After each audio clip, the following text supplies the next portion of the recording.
онцтой хэрэг.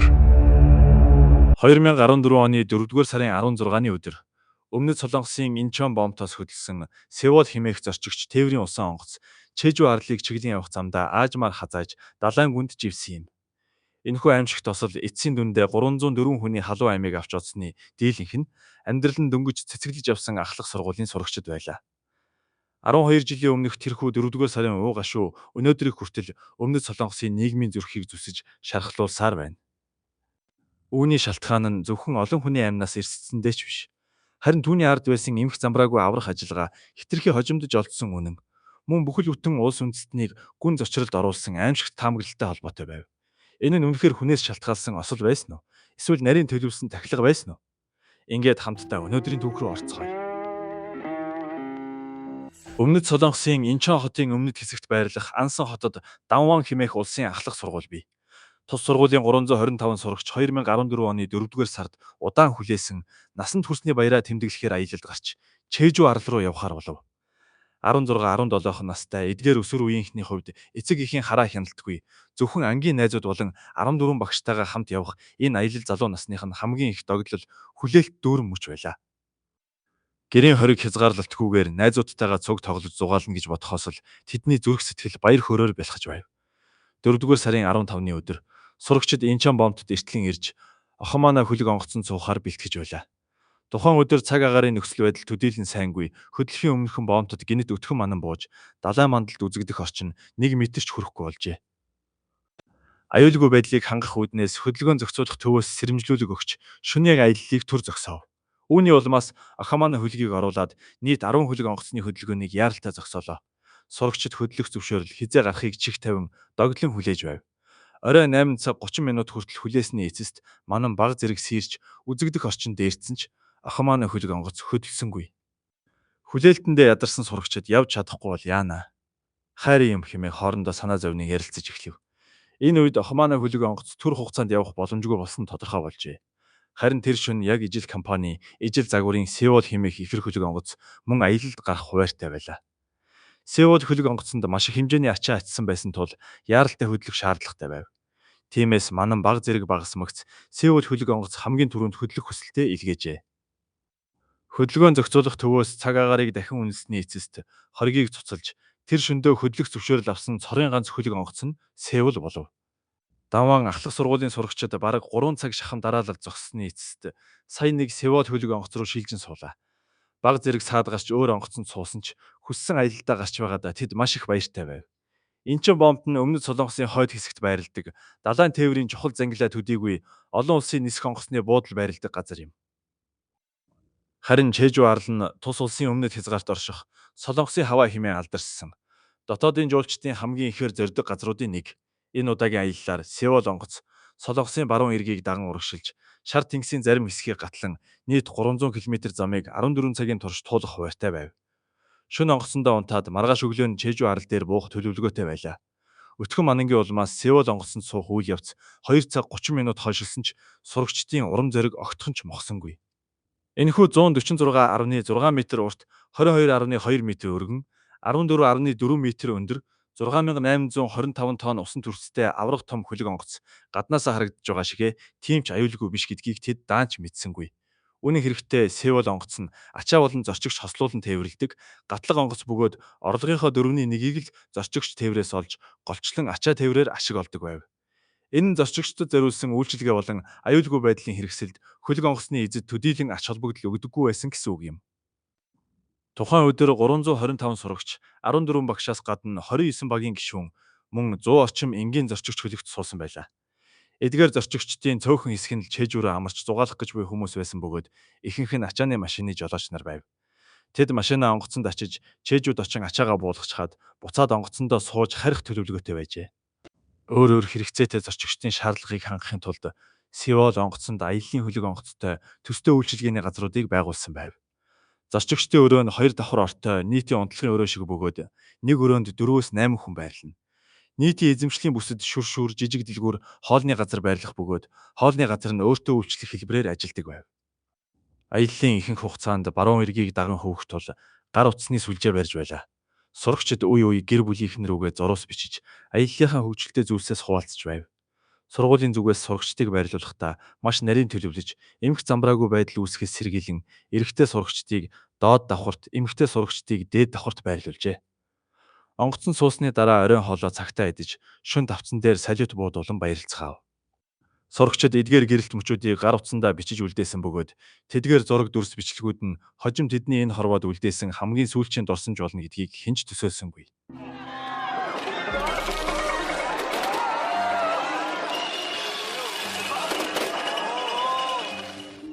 Оройн 11 цагийн үед багш нарынхаа сануулгаар догдлон дарагдаагүй сурагчид цувран өрөө рүүгээ орж амарцгаалаа. Маргааш өглөөс ирэхэд л Чэжүү арлын эрэг харагдана хэмээн бүгд итгэж байв. Энэхүү итгэл найдвар дүүрэн залуу насны аялал нэгэн шөнийн дотор орвонгоороо эргэж сүүрэл рүү чиглэнэ гэж хэн санах вүлээ. Маргааш өглөөний 7 цаг 30 минутанд Сеул онгоцны багийнхан ээлж солилцов. Шөнийн ээлжийнхэн ажлаа дуусгаж өрөө рүүгээ амарч, жолоодогч болон 3 дугаар туслах ээлж хүлээн авч, онгоцны жолоодлогыг хариуцахаар боллоо. Энэ үед Ахмад Ий Жүнхий жолоодлогын өрөөнд бус өөрийнхөө өрөөнд амарч байв. Энэхүү хариуцлагагүй үйлдэл нь дараа дараагийн ослын үед арга хэмжээ авахд маш том гай тарьсан юм. Өглөөний 8 цагт онгоцны хоолны газар бүх зорчигчид болон багийнханд өглөөний цайгаа өгч эхлэв. Эртлэн боссон зарим сурагчид болон ачааны машины жолооч нар хоолны газар руу явж, зарим сурагчид тавцан дээр салхилж, өглөөний далайн цэвэр агаарыг амьсгалж байлаа. Харин ихэнх сурагчид өрөөндөө унтсаар л байв. Бүх зүйл энгийн нэгэн аяллаа өдрүүчгэл амгалан тайван харагдаж байлаа. 8 цаг 22 минутанд маш ноцтой нэгэн үйлдэл гарсан нь Сеул онгоцны автомат жолоодлогын системийг унтрааж, гар удирдлагад шилжүүлсэн явдал байв.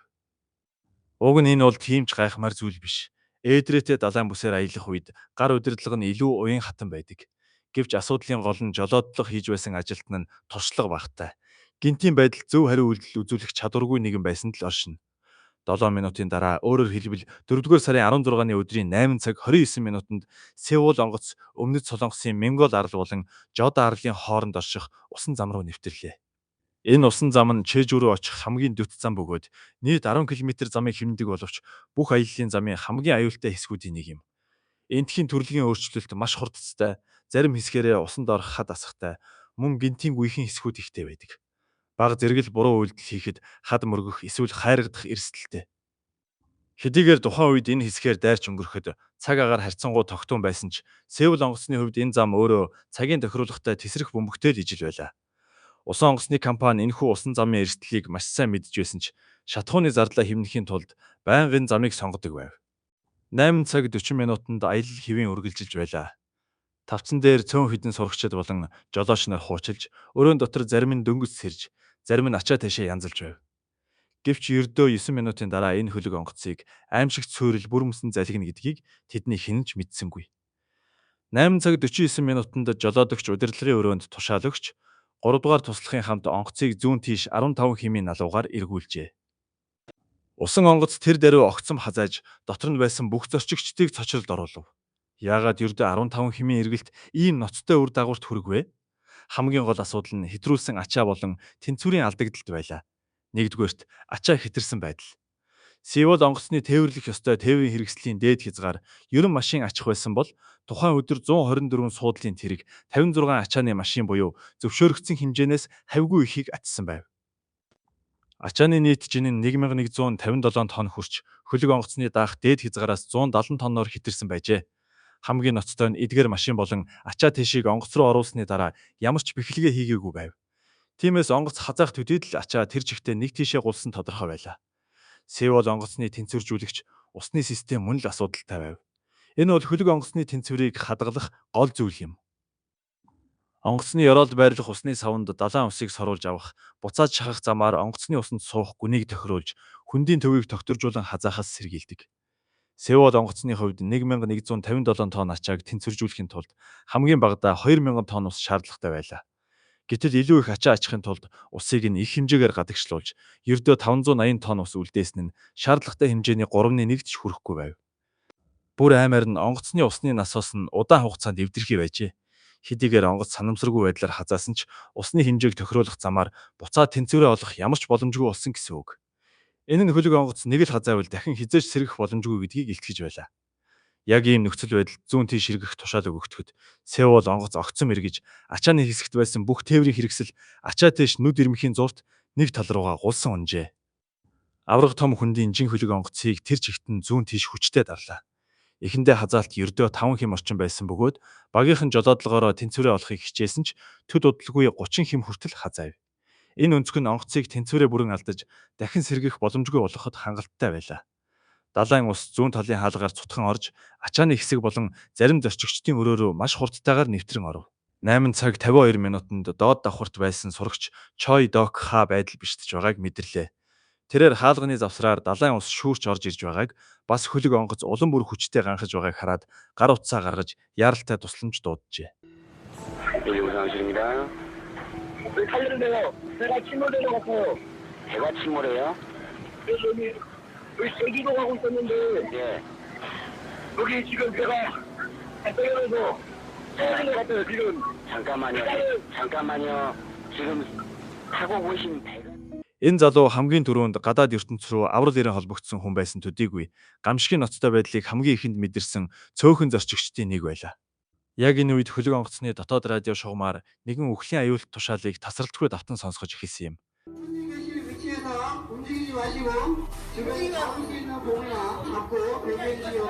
야 미쳤나 봐. 이런 상황에서 막 그러지 않냐? 안전하니까 가만히 있으라고. 그러고 죽는 거야. 귀여운 거 다 그러잖아. 그 지하철도 그렇잖아. 안전하니까 좀만 있어달라고 했는데 지하철 있었는데 우리 진짜로 이만큼 귀여운 거야. 진짜야 나가 이거. 사람들을 살고 너무 좋겠네.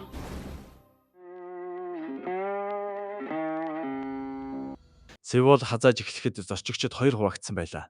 Цөөн хэдэн хүн онгоцны хазаалтаас айж сандранг зүхтах зам хайж байсан бол дийлэнх сурагчид багш нарынхаа үгэнд орж бас радиогоор байрандаа хүлээж байг их зарлал явсан тул өрөөндөө эсвэл суудал дээрээ үлдэж онгоцны ажилтнуудын дараагийн зааврыг хүлээхийг илүүд үтсэн юм.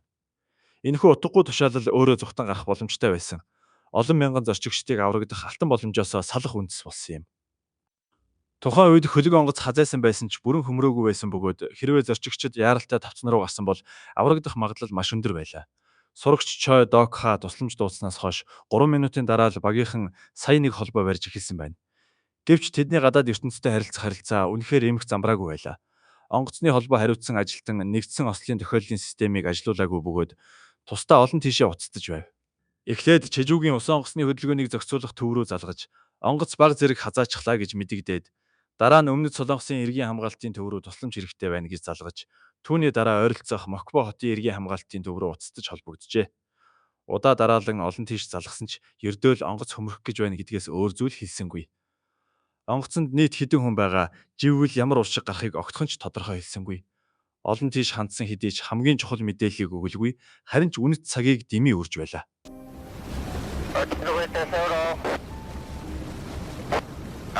세월호 입장이라고 이렇게 그 소방관들 어떻습니까? 저는 지금 뭐 거의 움직이지 못하고 있습니다. 어떻게 해야 될까요? 지금 바다에 어디라고 모르겠네. 8 цаг 52 минутанд сурагч Чой Док Ха анхны дуудлагыг өгснөөс хойш 9 цаг 7 минут хүртэл буюу багийнхан эрх баригчдад Сеул хөмөрч байна. Яаралтай тусламж хэрэгтэй гэдгийг албан ёсоор баталгаажуулах хүртэлх энэ 15 минутын хугацаанд гадны байгууллагууд ослын бодит нөхцөл байдлын талаар ямар ч ойлголтгүй байсан юм. Багийнхан эргийн хамгаалтынханд хөлөг онгоцны хазаалт хэтэрхий их байгаа тул зорчигчдыг нүүлгэн шилжүүлэх ямар ч боломжгүй гэдгээ эцэст нь тодорхой хэлэх үед онгоцонд байсан сурагчид бүгд үг дуугийнхан байрандаа сууж хинч зоргоороо хөдөлж зүрхлэхгүй байлаа.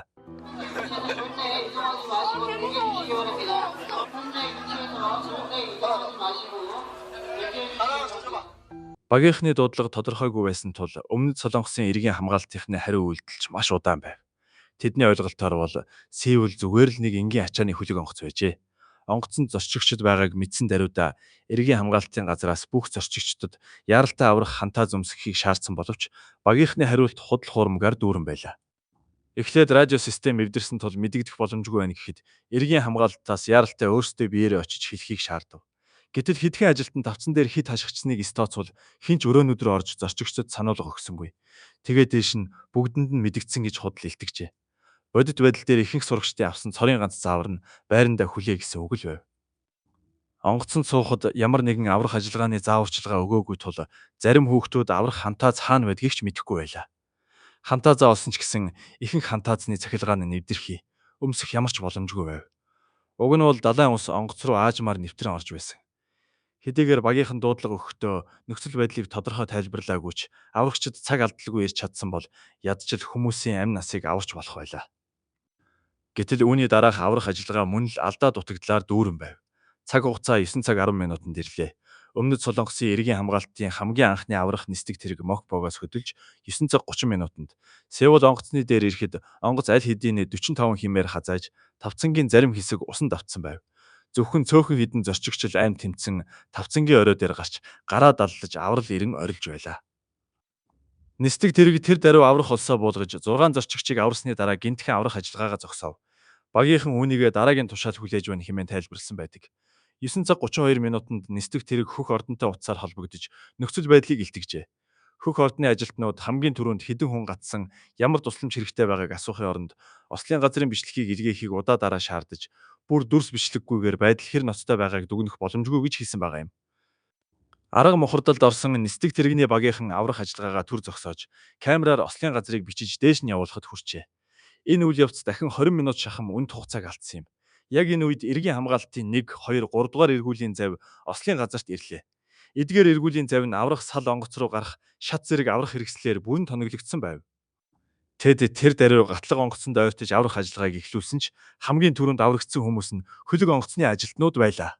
Ахмад И Жүнхи онгоцонд байгаа олон зуун ахлах сургуулийн сурагчдын амь насыг огтхон ч тоосонгүй. Өөрөө багийнхан хамт жолоодлогын өрөөнөөс тавцан руу зүгтэн гарч хашлагаас зууран аврал ирэн хашгирч байв. Эргүүлийн завь аврах сал буулгаж И Жүнхи болон өөр 3 багийн гишүүнийг аварсныхаа дараа гатлаг онгоцны ойр орчмоос холдож дахиж буцаж ирэлгүй явчихсан юм. И Жүнхи аврагдсныхаа дараа өөрийнхөө хэн болохыг ч хэлэлгүй нууцлж байгаад эргийн хамгаалтын газарт хүргэгдэж байцаагдах үедээ сая нэг Сеул онгоцны Ахмад гэдгээ хүлээн зөвшөөрчээ. Хамгийн жигшмээр нь тэрээр аврагчдад зорчигчдын тоо болон өрөөнүүдийн байршлын талаарх мэдээллийг өгөөгүй улмаас дараагийн аврах ажиллагааг зөв зохион байгуулах ямар ч боломжгүй болгосон юм. Өмнөд Солонгосын эргийн хамгаалтынхан ийм арчаагүй байдлаар ажиллаж байх үед ойролцоо явсан Америкийн нэгдсэн улсын Тэнгисийн цэргийн флотын Фицжеральд хэмээх устгагч хөлөг онгоц ослыг анзаарч сайн дураараа туслах санал тавьжээ. Уг устгагч хөлөгт 1000 тэнгисийн явган цэрэг байсан бөгөөд 4 нисдэг тэрэг шуурхай завь усанд орох хайгуулын төхөөрөмжөөр бүрэн тоноглогдсон тул ганцхан тушаал өгөгдөхөд л маш богино хугацаанд өргөн хүрээний аврах ажиллагааг эхлүүлэх боломжтой байлаа. Америкийн Тэнгисийн цэргийнхэн Сеул онгоц хөмөрч байгааг хармагцаа Өмнөд Солонгос болон Америкийн нэгдсэн улсын хамтарсан цэргийн командлалаар дамжуулан Өмнөд Солонгосын батлан хамгаалах яамтай холбогдож шаардлагатай бол яг одоо аврах ажиллагаанд нэгдэхэд бэлэн гэдгээ тодорхой илэрхийлэв. Гэвч Өмнөд Солонгосын засгийн газар бидэнд тусламж хэрэггүй, бид өөрсдөө зохицуулж чадна хэмээн эрс татгалцсан хариу өгчээ. Хожим шинжээчид энэхүү шийдвэрийг тухайн үеийн ерөнхийлөгч Пакын хэгийн нэр нүрээ хамгаалах гэсэн арчаагүй бодолтой холбоотой байсан гэж дүгнсэн байдаг. Өмнөд Солонгосын засгийн газар Америкийн цэргийг аврах ажиллагаанд оролцуулбал гадаад ертөнд Солонгосын онцгой байдлын үед ажиллах чадварт эргэлзнэ гэж эмээсэн хэрэг. Гэтэл тэр нэр төрөөс нь болж хэдэн зуун хүний амь нас яг тэр мөчөд тасарч байсныг тэд даанч тооцсонгүй. Гаднаас тусламж аваагүй юм байж Өмнөд Солонгосын засгийн газар тэгээд яг юу хийсэн бэ? Хөдөлгөөнийг зохицуулах төвийн чиглүүлгээр олон тооны иргэний усан онгоцууд ослын газарт ирж аврах завнуудаа буулгаж эхлэв. Мокпогийн далайн цагдаагийн газрын эргүүлийн завь болон нисдэг тэргүүд ч ар араасаа хүрлцэн ирлээ. Гэвч бүх аврах багууд хөлөг онгоцон доторх хүмүүсийн нөхцөл байдлыг огт мэдэхгүй байсан бөгөөд Сеул онгоцтой шууд холбоо тогтоогоогүй байв. Зөндөө олон хүн ирсэн хэдий ч хинч удирдлагаар хангаж чадахгүй байсан тул бүгд л гадуур нь эргэлдэж хүмүүс аль хэдийнэ бүгд аврагдчихсан байх гэж андуурсаар Сеул онгоц улам бүр гүн рүү живж байгааг хараад л зогсож байлаа. 9 цаг 35 минутанд далайн ус 3 дугаар давхрын тавцанг цөмлөн орж хөлөг онгоцны дотор тал руу цутгав. Усан онгоц 62 хэм хүртэл хазааж дотор нь хүмүүсийн уйлах, орилох дуу хадаж эхэллээ. Үгэнд орж хүлээсэн багш сурагчид усны урсгалд туугдж айдсын гүн ангал руу унав. Гэтэл радиогоор байрандаа хүлээ гэсэн тушаал явсаар л харин нэг ч аврагч дотогш орж ирсэнгүй. 9 цаг 54 минутанд Сеул онгоцны зүүн тал бүрэн усанд автлаа. Ихэнх сурагчид байрандаа хүлээсээр л байв. Зөвхөн цөөхөн хідэн хүн л бусдын тусламжтайгаар тавцан руу гарч аврал хүлээж байлаа. Цаг хугацаа өглөөний 10 цагт ирэхэд Сеул онгоц усаар дүүрч эхэлсэн бөгөөд доод давхрын өрөөнүүд бүрэн усанд автжээ. Энэ үед ослын газар байсан албаны нисдэг тэрэг болон эргүүлийн завь зүгээр л дээгүүр эргэлдэх эсвэл хажууд нь зогсох төдийхнөөр ямар ч идэвхтэй үйлдэл хийсэнгүй. Үүнтэй яг эсрэгээр ойролцоох загасчид болон иргэний хөлөг онгоцууд сайн дураараа аврах ажиллагаанд орж байлаа. Загасчин хонг өөрийнхөө цэнхэр цагаан өнгөтэй загасчны заваар живж буй онгоцон сорогдон орох эрсдлийг үл тоон Сеул руу ойртож далай руу үсэрч амь тэмцэн байсан 25 зорчигчийг уснаас татаж гаргажээ. Бас хид хідэн ачааны машины жолооч нар тавцан дээрх сурагчдад аврах хантаа зөмсгөж хэрхэн далай руу үсрэхийг зааж өгч байсан бөгөөд өөрсдөө аим гарах боломжоо алдан үрд нойрсон юм. 11 цаг 18 минутанд хөлөг онгоц тэр чигтээ живж зөвхөн онгоцны хамар хэсгэл далайн мандалд цохойж үлдэв. Ийхүү Сеул онгоц олонний нүдэн дээр далайн гүнд бүрмсэн алга болсон юм. 들은 거의 다 나왔어요, 배에서? 예. 그러면 대부분 다 나왔다는 얘기예요? 선생님은 없다는 이야기예요? 예, 그 전부터 계속 기울리면서부터 사람이 나와 있었기 때문에 예. 내부 수색은 정확하게 안 했는데 예. 거의 다 나간 걸로 지금 확인이 되는 거예요. 그러면은 천내에 일단 사람들이 거의 없는 걸로 봐야 되네요. 예, 예. Осол гарсны дараа өмнөд Солонгосын хэвлэл мэдээллийн хэрэгслүүд хөлөг онгоц живсэн тухай мэдээг хамгийн түрүүнд цацсан ч мэдээлэл нь бодит байдлаас огт өөр байлаа. Тэд ямар ч хүн амь насаа алдаагүй гэж мэдээлж байв. Гэвч Данван ахлах сургуулийн ихэнх эцэг эхчүүд хүүхдүүдтэйгээ яаж чичээгээд холбоо барьж чадахгүй байсан тул аргагүй эрхэнд ослын газарт хамгийн ойр ирэг рүү яарвчлан очиж залбирахаас өөр юу ч хийж чадахгүй байлаа. Дараагийн замбраагүй аврах ажиллагаа үүгээр дууссангүй.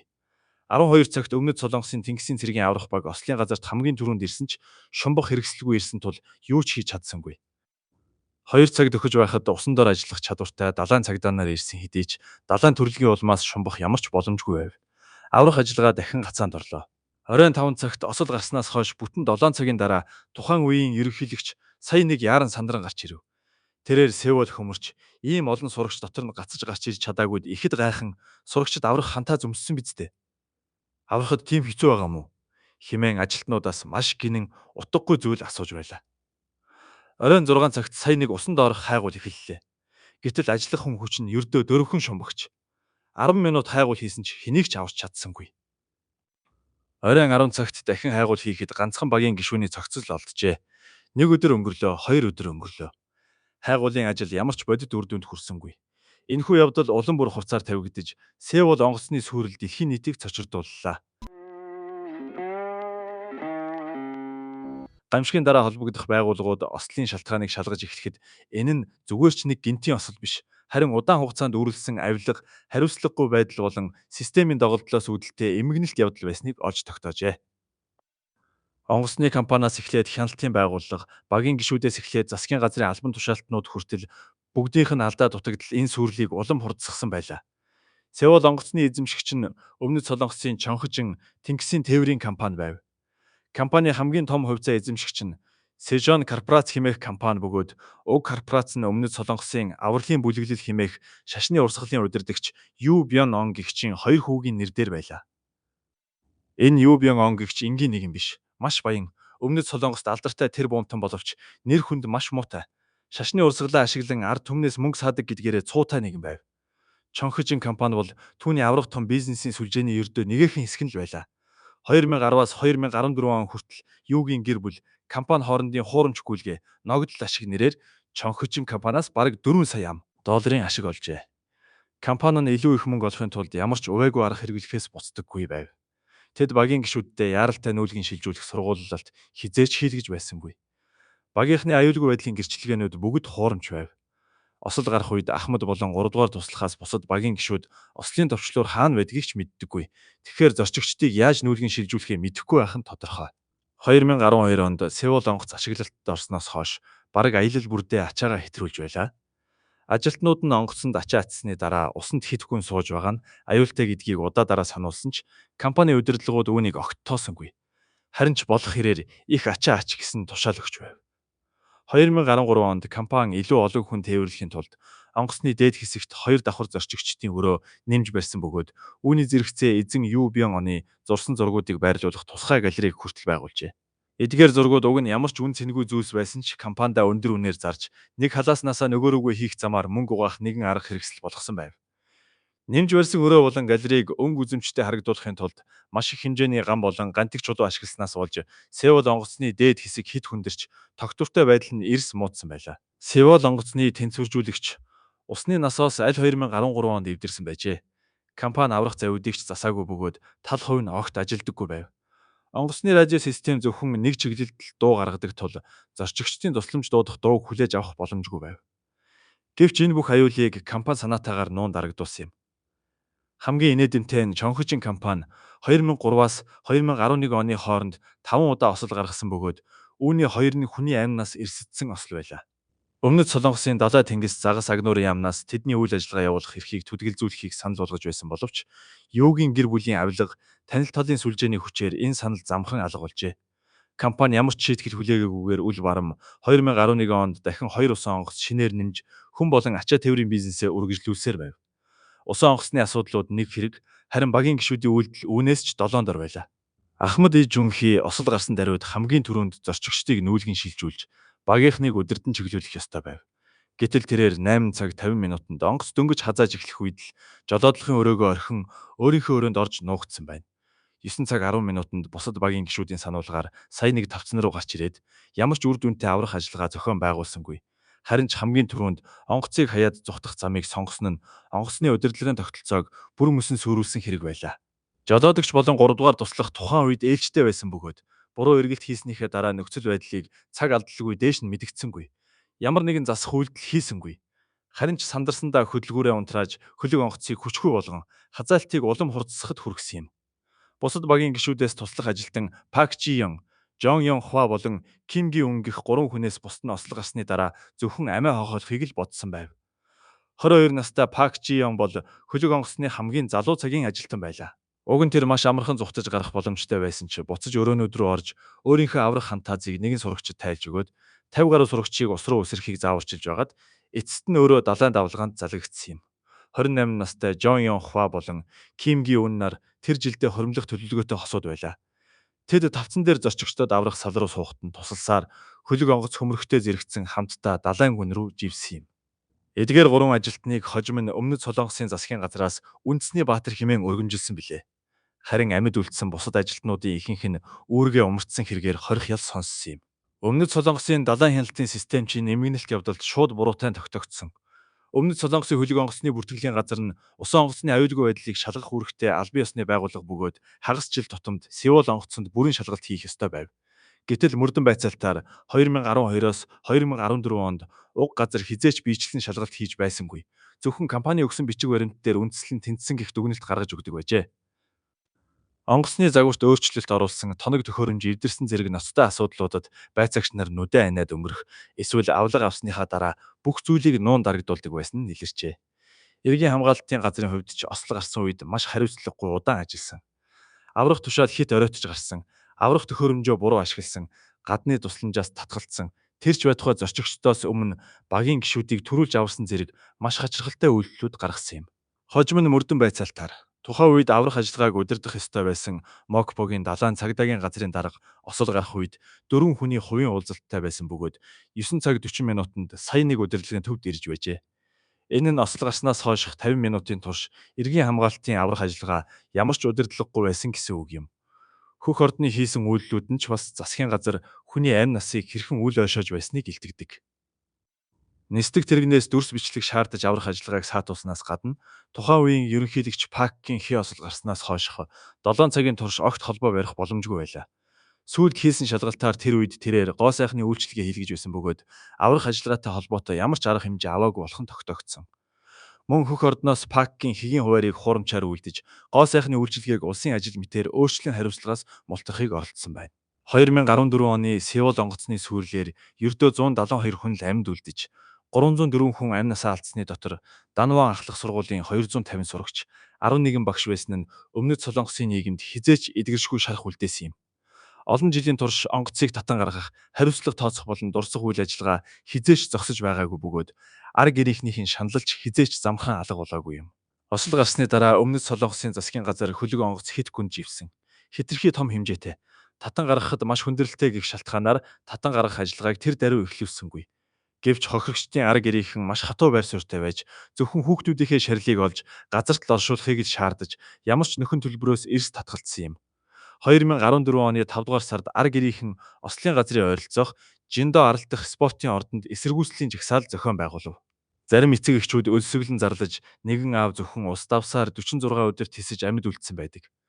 Үүний зэрэгцээ энгийн шумбагчид сайн дураараа нэгдэн далайн гүн рүү шумбаж цогцос хайж эхэлсэн ч эргийн хамгаалалтын газраас аюулгүй байдал гэх нэрийдлээр тэднийг байнга саадхийн зогсоож байсан тул хайгуулын ажил маш муу үр дүнтэй байлаа.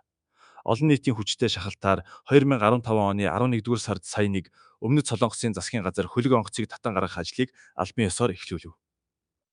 Энэхүү ажиллагааг Хятадын Шанхай аврах товчоо удирдах Өмнөд Солонгосын компаниудтай хамтран гүйцэтгэсэн бөгөөд тухайн үедээ дэлхийн хамгийн хэцүү хөлөг онгоц татан гаргах ажиллагаа болсон юм.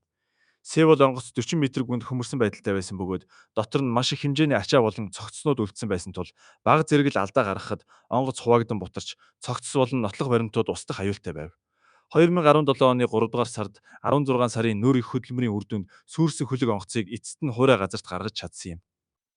Энэ үед осол гарснаас хойш бараг 3 жил өнгөрч байлаа.